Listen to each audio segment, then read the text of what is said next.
3, 2, 1. Da, da, da, da, da, da, da. Blue streak speeds by.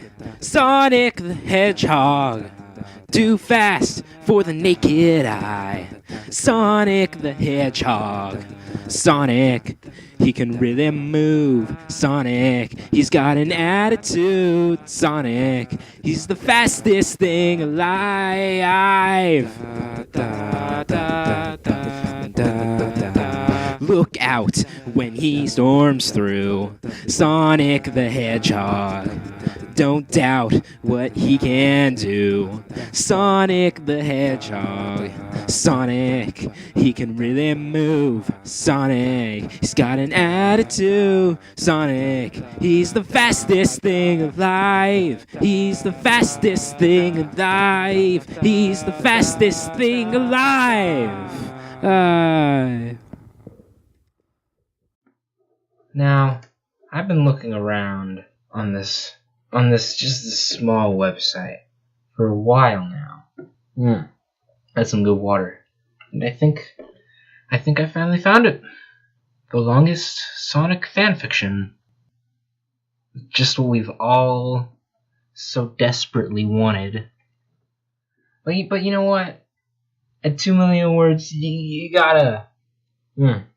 I love water so much. You gotta give Mixed Fan 8643 some credit here.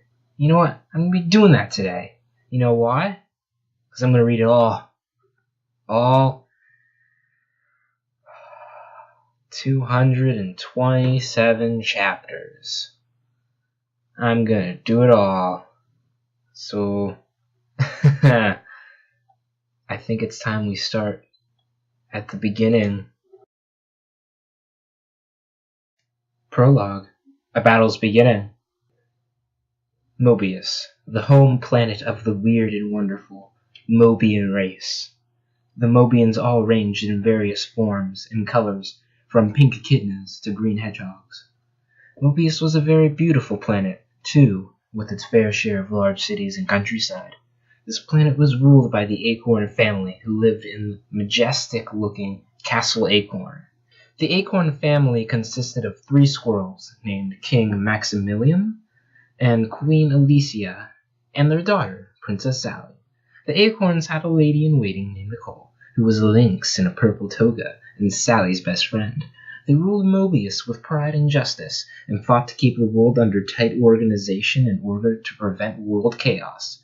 Everything was just the same as usual. A quiet, peaceful sunny day on Mobius with children playing and Mobians walking around enjoying the day. One Mobian was sitting on a tree branch in the middle of a dense forest, just chilling out. It was the blue hedgehog. This hedgehog was known as Sonic. He got his name after he miraculously ran very, very fast. He could run faster than the speed of sound. No one is really sure how Sonic got his trademark speed, nor did Sonic himself know. He just assumed that he was born running fast. A lot of people often challenge Sonic to races to see if they could run faster than he, but none prevailed. Because of this, Sonic was given the title Fastest Thing Alive, as if they hadn't known anyone in Mobius or anywhere else to run that fast. Sonic enjoyed adventure and longed for it. He even helped out if anyone was in danger, no matter how risky the situation was. If there was danger, he would be there in the nick of time. Because of these heroic acts, Sonic was much loved amongst the people of Mobius, and a lot of the girls longed to date him. However, Sonic wasn't bothered about romance yet, so these girls had to keep dreaming and hoping. Right now, Sonic was in one of his relaxing moods where all he wanted to do was lie on a tree branch and chill for a good hour or two. After all, even heroes had a quiet moment. Whenever Sonic relaxed, he always thought deeply on what his next adventure would be like. I wonder what's in store for me today, thought Sonic as he napped. Hopefully another crime to tackle, as I love those, or maybe something different altogether. The most average person would have thought today would be no different, since days on Mobius were average at the most. However, today would be different. Today would change Sonic's life forever, and the rest of the people on Mobius would have their lives changed forever, too. As Sonic continued napping and thinking, A low, ominous rumbling sound echoed through the quiet skies of the planet. At first, Sonic dismissed it as nothing more than a construction vehicle. I don't know why. That made me laugh. At first, Sonic dismissed it as nothing more than a construction vehicle, but the second time the rumble came, it was a lot louder and sounded more like it was coming from the sky than the ground. Sonic knew it wasn't a bulldozer or some other vehicle on the ground. He got to his feet and climbed higher up the tree to see what the noise was. It was most likely a plane, but he didn't remember planes sounding that loud before. Sonic got to the top of the tree and got the biggest surprise of his life. The rumbling noise wasn't from a plane. It was a battleship! A real live battleship, filled to the brim with gun turrets and laser cannons. Not to mention this battleship was colossal, so huge in fact it blocked out the sunlight and turned everything dark. The battleship had a logo which consisted of a face with a mustache and was colored black and red. Sonic couldn't believe what he was seeing. This was unlike anything he'd ever seen before. Was he dreaming? Sonic rubbed his eyes and stared again. The battleship was still there. He wasn't dreaming. He wasn't dreaming. He was looking at a real flying battleship. Well, I did think something might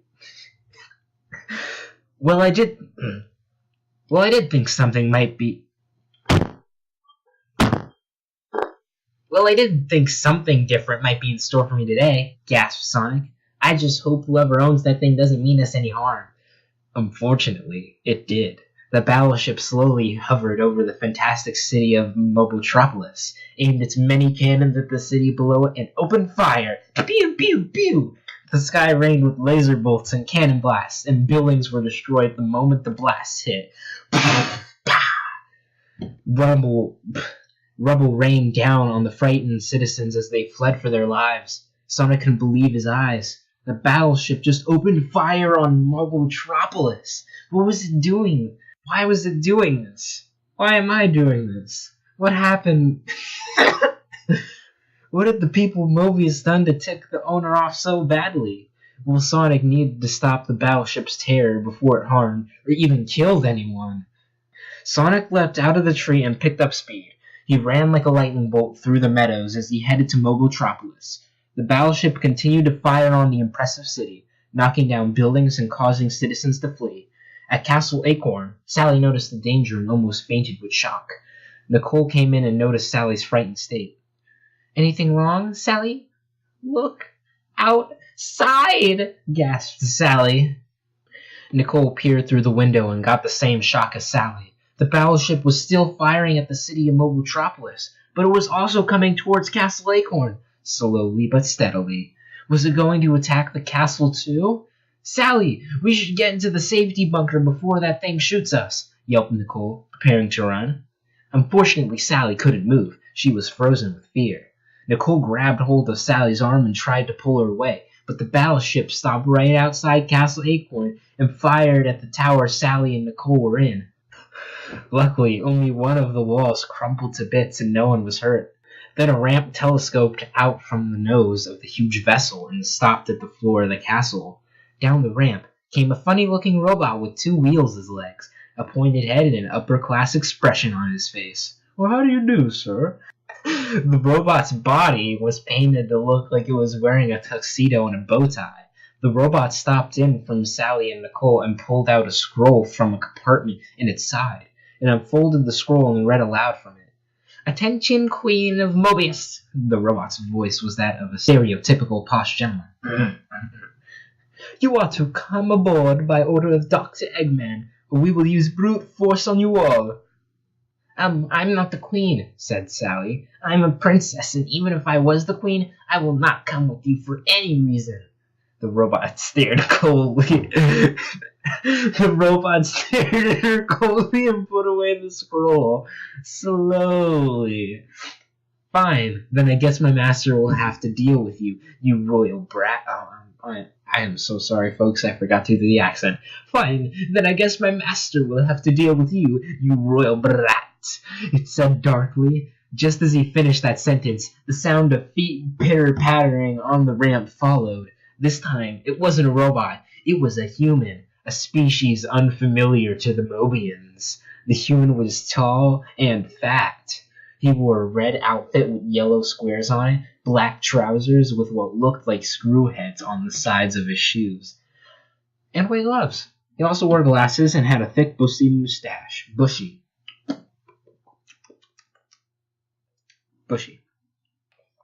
He also wore glasses and had a thick, bushy mustache. He had goggles perched on the top of his bald head. The human stood right next to the robot. "Well, Alonzo?" he asked the robot. "This Mobian isn't the queen. She's the princess," reported Alonzo. "And she's refusing to come." The human glowed at Sally and Nicole. If he wasn't wearing glasses, you could probably see hatred in his eyes. I don't think glasses do that, but whatever. "I see," said the human. No period. "Princess, I am Dr. Eggman." What should I do for his voice? We'll figure this out together, guys. "Princess, I am Dr. Eggman, and I have come to take this planet for my own. And you will come with me, or I will level the city faster than you can blink." Sally shivered at the human's cold words.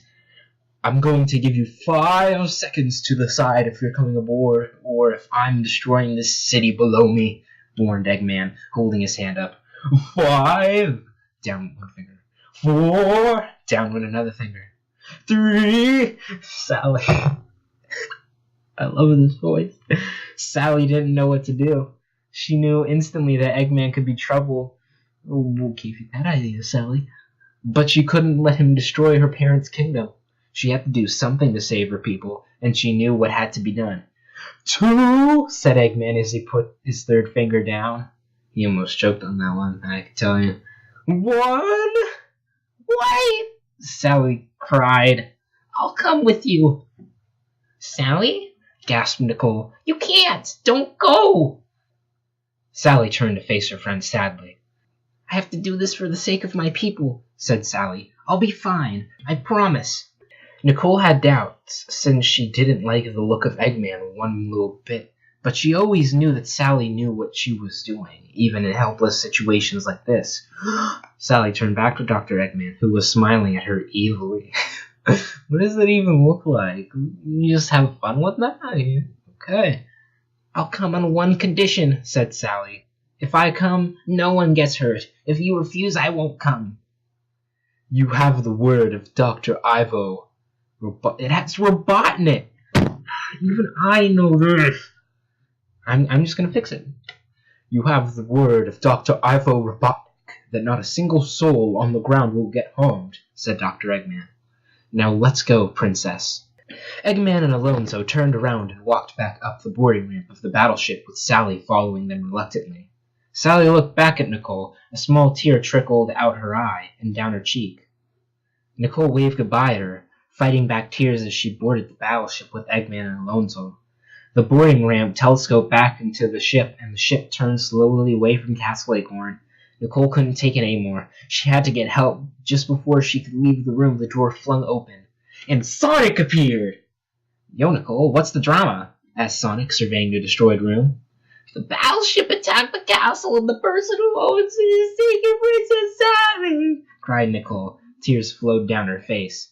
"You have to help her, Sonic." "What am I doing? Why am I doing this?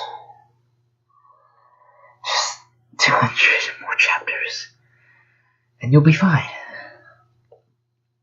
"You have to help her, Sonic. Who knows what that man will do to her?" Sonic's eyes widened in shock.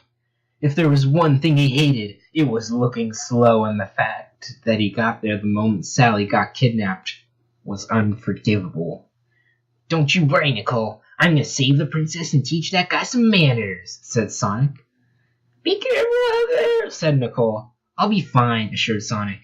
"Now it's time I jammed out of here. Get out of your annoying voice." He began to run and charged straight forward. He leapt out of the wrecked room. What's the difference between wrecked and wrecked?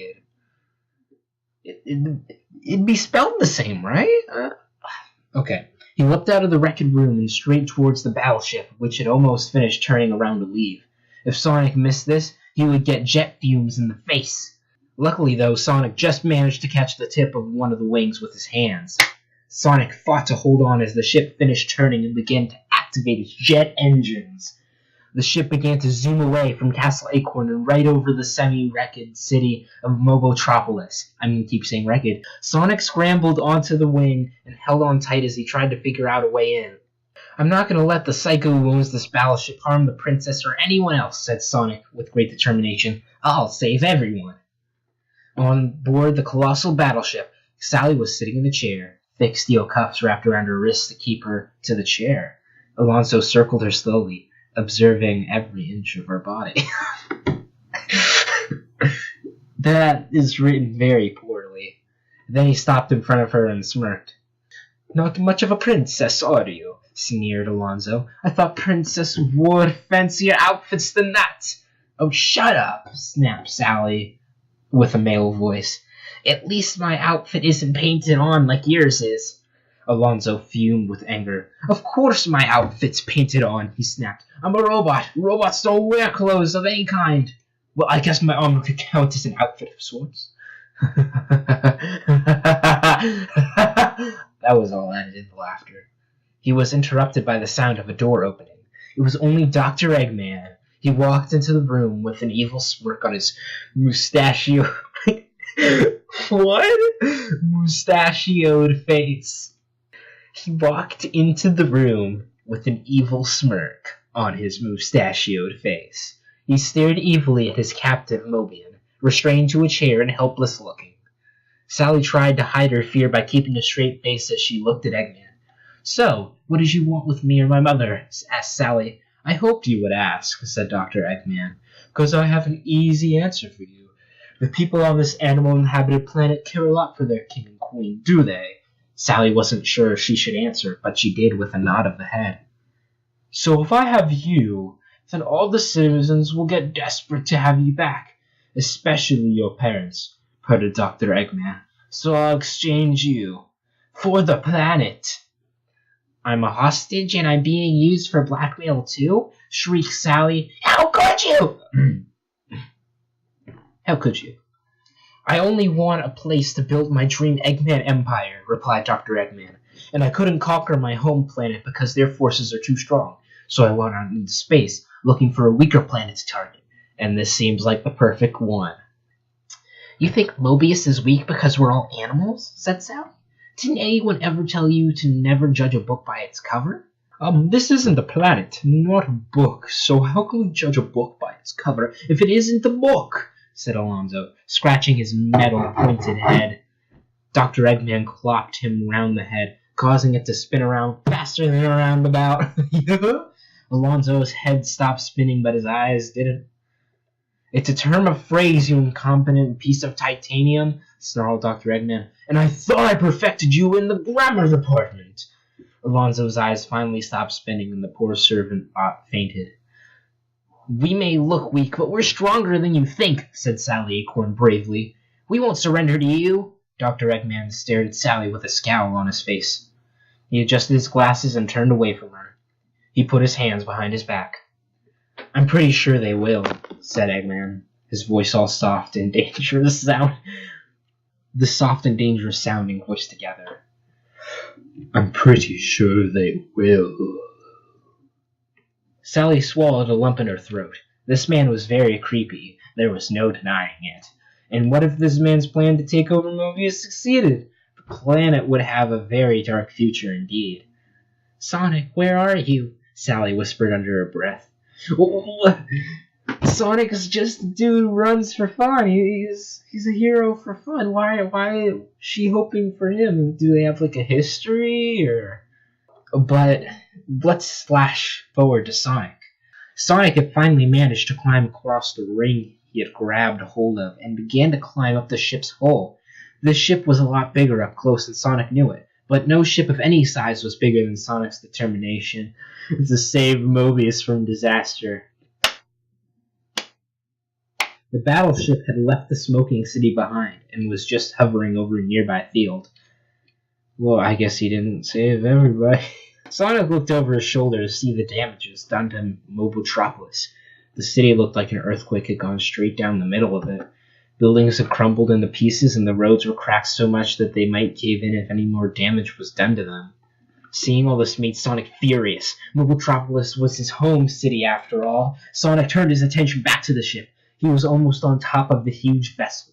Once there, he could just run forward into the bridge and confront the man who piloted this death machine. But before he could climb any further, the ship jerked slightly, and then began to turn around again. Oh great, another attack? Groaned Sonic as he held on tight.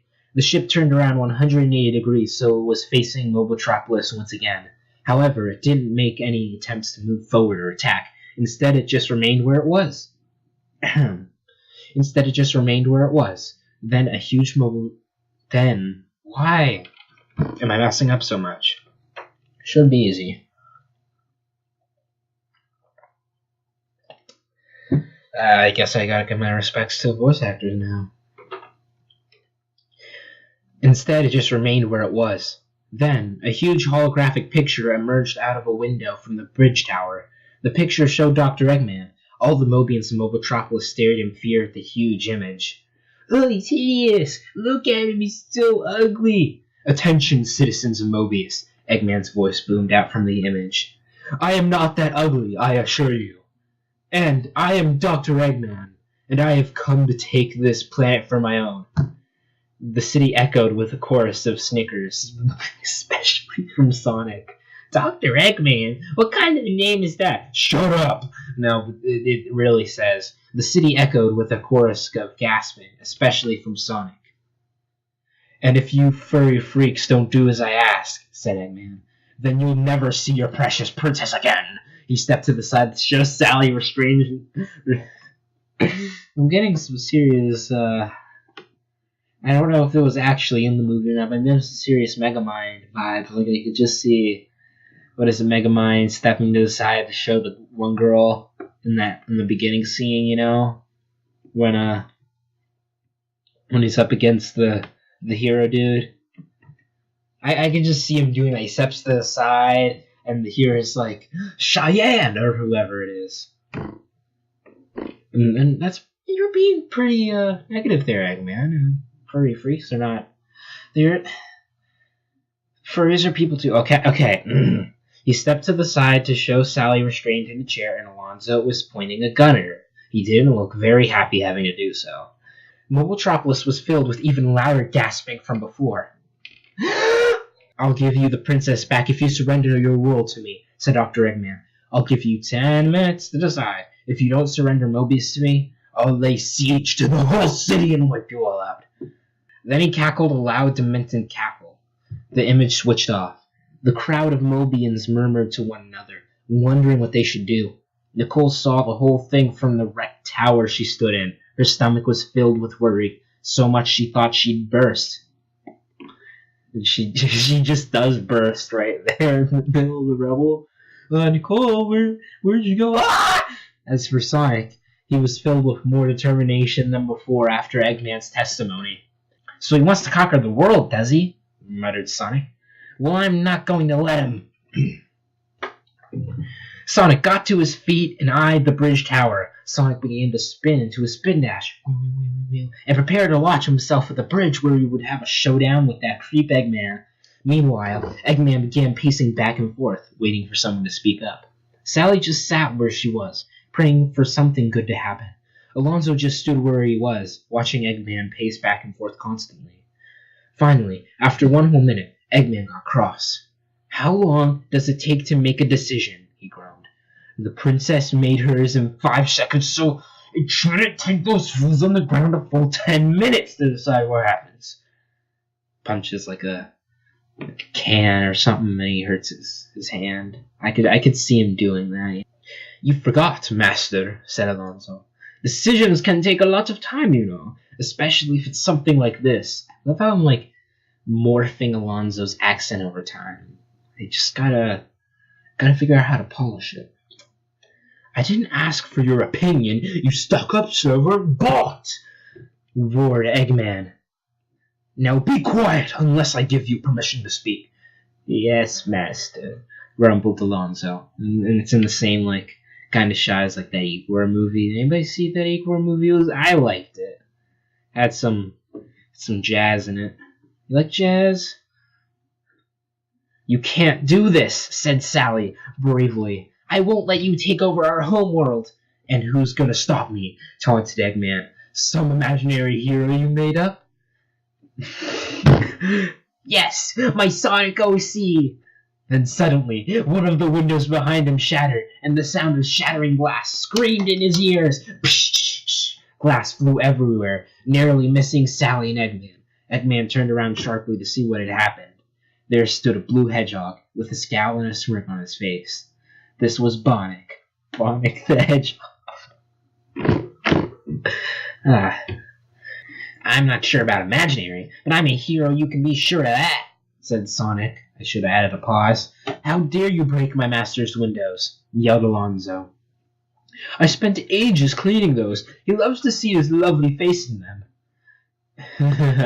Well, thank you there, Alonzo. No problem, master. No, really, thank you. After all of my insults today, I just need some comfort. Well, your master should look in a mirror, snickered Sonic, provided it didn't crack when he did so.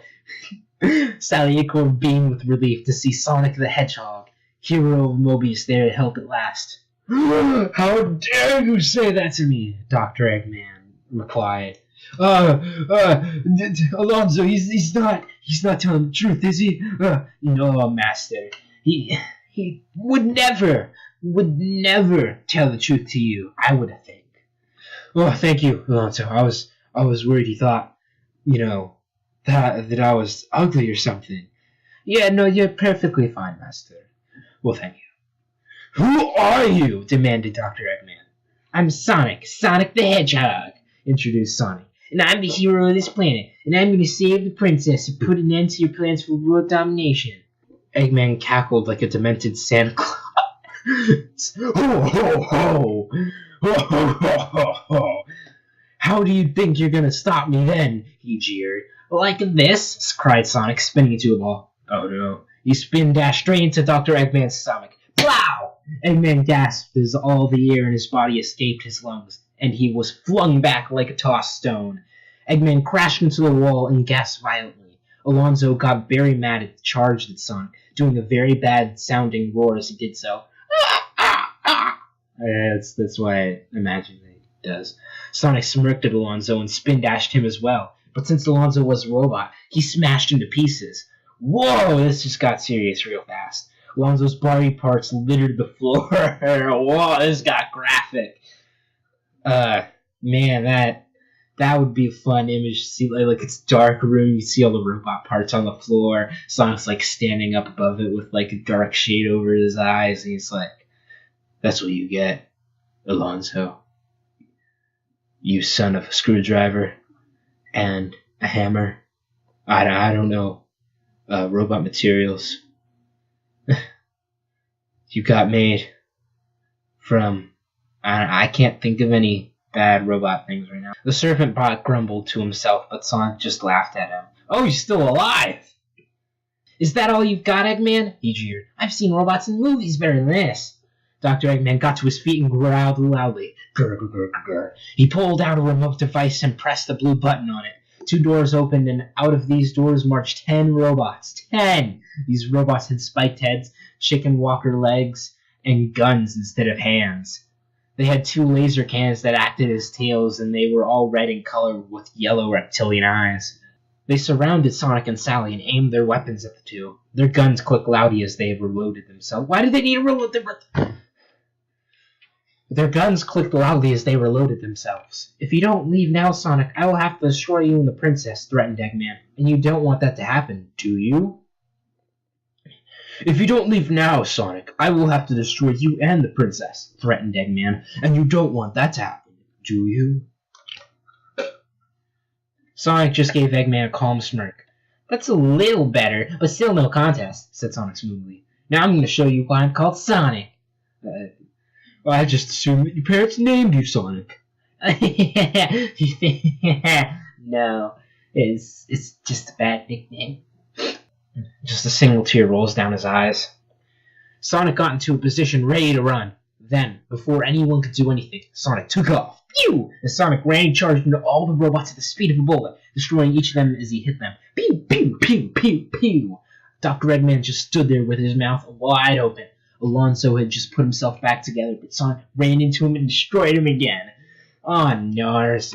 Alonso wailed in agony as his pieces flew everywhere again. Oh! Sonic then destroyed the last robot and leapt to Sally's chair.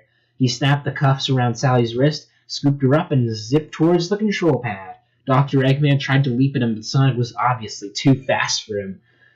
Get with it, bro. So he missed. And then he fired. They missed again.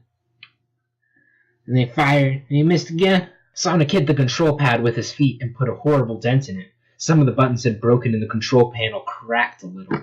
Then Sonic leapt out of the broken window with Sally in tow. Dr. Eggman pulled out his mustache. He pulled out like a spare mustache. I will cut you! He was standing in a circle of robot pieces and flying sparks. The sight made Eggman even crosser. Oh, if he couldn't get cross enough. He leapt about in blind fury. As he was doing this, Alonso finished putting himself back together. Can I get you a soothing drink, Master? He asked politely. No drink will soothe my anger now, growled Eggman. That hedgehog has earned my hatred for life. This means, whoa, Alonso, get the gun turrets ready. Get him out. I gotta go check myself in the mirror. Make sure this second mustache fits. Yes, sir, said Alonso, zipping over to the control pad. You know, he sounds like the name Alonso, he sounds like a Hispanic kind of posh. You know what I'm talking about? That's what I imagine he'd be like. His expression grew worried as he saw it. The center of the control pad was cracked horribly, and many buttons were broken or sunken into the column so deeply they could not be pressed no matter what. But most importantly, the mustache wasn't fitting right. Oh, the mustache isn't fitting right, Alonso. It's fine, sir. It'll be absolutely fine. Those controls were for the gun turrets. They wouldn't be working if the control pad was broken. Alonso turned around, sweating oil as he dared to give Eggman the bad news. Sir, the gun turret control pad is severely damaged, whispered Alonso. Man, that took some real stuttering there. The gun turrets won't work. Eggman looked like he was going to have a heart attack. Heart attack? What? He shrieked. Then his face turned purple with rage. That stupid hedgehog! Well, I just want to take a nap. But I'm going to finish this. That stupid hedgehog! Well, I will not lose to him so easily. I have another trick up my sleeve. He ran over to a different part of the control pad that wasn't damaged and pressed a yellow and black striped button. Outside, Sonic ran across the battleship holding Sally in his arms. The wind whizzed over their heads as Sonic ran. Thank you so much, Sonic, said Sally. Don't mention it, Sal. That's what I was born to do, said Sonic modestly. I'm not letting some creep take over our homeworld and making it a living nightmare for us all. I need to do these voices better. Thank you so much, Sonic, said Sally. Don't mention it, Sal. That's what I was born to do, said Sonic modestly. I'm not letting some creep take over our homeworld and making it a living nightmare for us all. Sally smiled in appreciation. Then suddenly Sonic screeched to a halt. He had just reached the edge of the battleship. Unfortunately, the only way down was a very long jump, and if they jumped it, Sonic would probably break his legs in the process. There didn't seem to be any safe way down. I think you would break more than your legs there, son. No, I'm just saying. How are we going to get down from here? Sally said with an obvious tone of worry. Completely obvious. How are we going to get down? How are we going to get down from here? Sally said. How are we going to get down from here? Said Sally with an obvious tone of worry.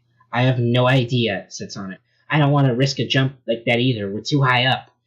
Then suddenly the sound of jetpacks filled their ears. Eggman had sent out some flying robots. Whoa! They looked like the ones Sonic destroyed on the bridge, only they were looked like the ones Sonic destroyed on the bridge, only they were equipped with jetpacks or flying. Whoa! Sally jumped in surprise, but Sonic... Sally yelped in surprise, but Sonic just put a serious face on. The robots aimed their four guns at him and prepared to fire. Sonic, what are we gonna do? Cried Sally, burying her face in Sonic's chest. Da-da-da. We're gonna use those robots to get down from here, declared Sonic. Just hold on tight here. Before Sally could question what he was going on about, Sonic took flight. Whoa! He could fly! He could fly! He can fly? He hit the first robot in a powerful homing attack. The robot was sent spiraling out of control and it crashed into Eggman's battleship and exploded on impact. The force of the explosion shot Sonic and Sally straight into another robot. Sonic grabbed the robot by the spikes and started twisting it left and right as if it was a steering wheel. The robot began to fly in crazy somersaults in an attempt to shake the Mobians off. Sally held on tightly to Sonic as he tried to maneuver the robot to the ground. Unfortunately, as the robot began to plummet to the ground, the other robots followed it and tried to shoot Sonic and Sally. One robot's gun blast skirmished straight past Sally's arm, causing her to yelp in pain. Sonic held on to Sally and leapt off the robot he was on. He hit another robot and caused it to spiral out of control. Then he hit a robot lower to the ground and sent that one flying. Then Sonic landed on another robot and hit it into a head-first position so the jetpack would blast it down instead of up. Sonic held on as the robot plummeted to the ground faster than a cheetah. Then seconds before it crashed into the ground, Sonic leapt off it with Sally in his arms. The remaining two robots landed on the ground and aimed their cannons at the Mobians. Sonic charged at one and homing attacked it in the torso, smashing it to pieces as he hit it. Of course it was fine because it's a rule we established, but whatever. Then he spin dashed into the last one. The last robot crumbled into tiny bolts and broken circuitry. Sonic dusted his hands off. All in a day's work, he said. You alright, Sal? As for Sally, despite looking shaken, she was laughing at the whole thing that had just gone off. You know, death and destruction, and her whole city is pretty, dead, mostly. There were some people that were able to watch the guy's video, but it's probably mostly dead, so Sal is just going crazy. And, like, she starts choking on her own spit, and Sonic has to save her. What's so funny, Sal? He asked. That was one of the most thrilling things of my life. Okay, I have to redo that one. That was one of the most thrilling things of my life, Sally squealed happily. Sonic, that was so incredible what you just did. Oh, it made me such a fangirl. Sonic giggled modestly. Well, one tries. I didn't think everything would work out as well as it did. I haven't done things as extreme as this before. I'm totally being sarcastic right now. I've totally been that awesome before. Wink. Sonic and Sally laughed some more at their incredible escape from the battleship. But their victory was short-lived, however. A holographic image emerged from the battleship. The image showed Eggman's furious face. He was red with sheer anger. So red, in fact, he looked like a ripe tomato with a fake mustache on. You may have saved your precious princess, Sonic, but can you save your precious city as well? Bellowed Dr. Eggman. You do what you want, yelled Sonic. I'll just stop you, no matter the cost, Egghead. And also, you did kind of already destroy the city, so my job's gotten done here. Eggman smirked confidently. We'll see about that, he purred. I have to repair the controls to the gun turrets since you smashed them, he added. So enjoy yourselves while you can, because once I'm finished, this city will be erased from the map. And then I'll have to rebuild it again, because it's like one of the only cities on this planet, I think. And he laughed, his demented cackle once again as the holographic image switched off. There was a very long silence. Then Sonic finally spoke up. That Eggman sounds like he means business, said Sonic. What should we do? Sally Acorn gave a heavy sigh and said, I think it's time. We got that man a new mustache. That one he was wearing. It just wasn't right. And also, I think it's time we brought the Council of Acorn to meeting. ... Oh, I'm done. Well, thanks for listening, and this has been a nice, jolly trip. Oh, I could just marry some water right now. We're in for a long one. We're in for a long one. I mean, let's look at this. Next story arc we have is the Royal Fighter Service. I think I'm going to be recording that as well tonight, just so I get a good feel before I start doing some editing. And then, let's see, we got a couple more little arcs. And then, yeah. Or, one chapter down, 226 to go. But I'll be glad if we just make it to like 20. A rescue and return. I think that's a good goal for right now. Chapter 20, a rescue and a return. And then I'll make a new goal once we get there. And I'm going to pause a lot. But thank you for listening. Me, because I'm the only person who's ever going to listen to this.